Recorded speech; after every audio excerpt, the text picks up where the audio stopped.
Hey, so I want to share with you something I learned the hard way, and not really an expensive way, but spent more time and money than I wanted. And your time is money, right? So I've been having a problem with this Jeep.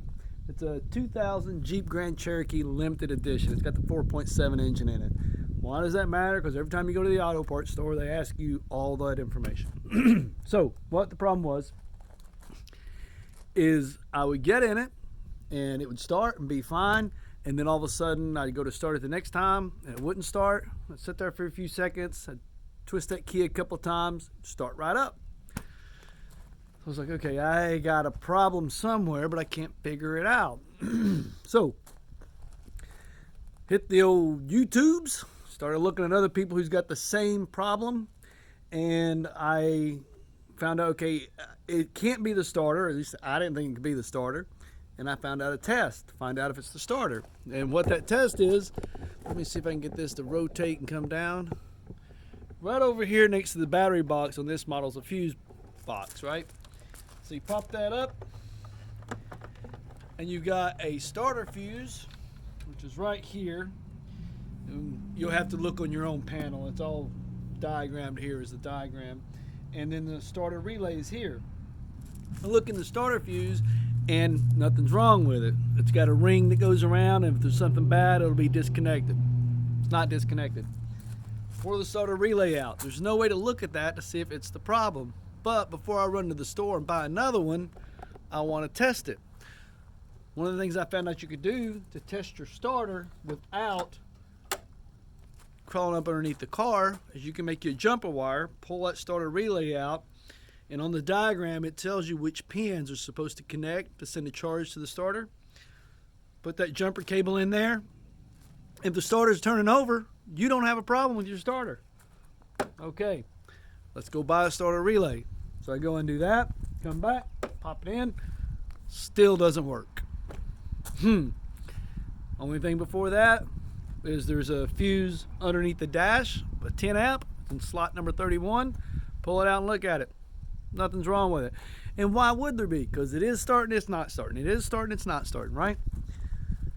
So the next thing is maybe it's the ignition switch. Something's wrong with the ignition switch. So pull it out, go to the store, buy another one, put it in, and lo and behold, it starts up that day. Drive it around a couple of days, come home, get up to go to work the next morning, it won't start. So I was frustrated. Now, it's good to have friends, my friends. Got a friend who's a local mechanic. Went to him, was telling me everything that was going on with it. He pulled up the wiring diagram. We're walking through it. I'm saying, yeah, no, I checked that. No, I changed that. Yeah, I did that. He said, well, you need to test the coil. Not the coil, the solenoid. If you have an ohm meter, get somebody in there to turn it. See if it's pulling enough voltage or enough voltage is coming into it. I don't have one. I don't want to go buy another tool that I only use every now and again. I'm not a mechanic. So what do? I said, well, will a probe light work? Yes, a probe light will work. Connect it to the battery ground. Connect it to the positive coming in and touch the ground in the car.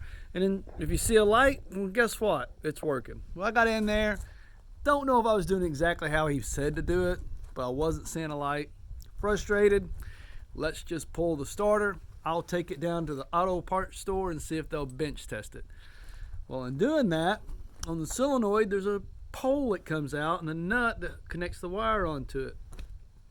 That nut was froze, and when I went to crank it off, it twisted that pole in half.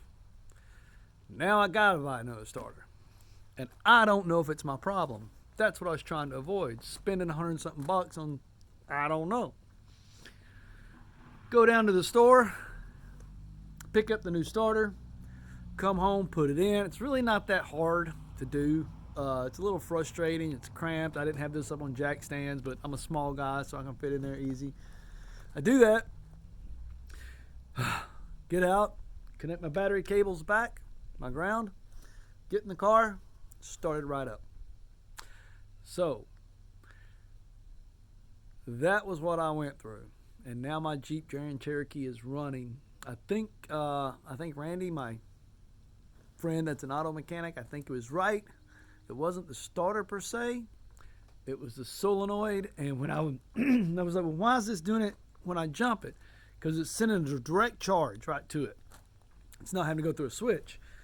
And he said it could be that solenoid. And guess what? That's what it was. All right, my friends. For those of you out there on the YouTubes trying to figure it out and getting frustrated, that's the process I went through. And that's what got it fixed. It was the starter all along, even though every test I knew said it wasn't. Good luck.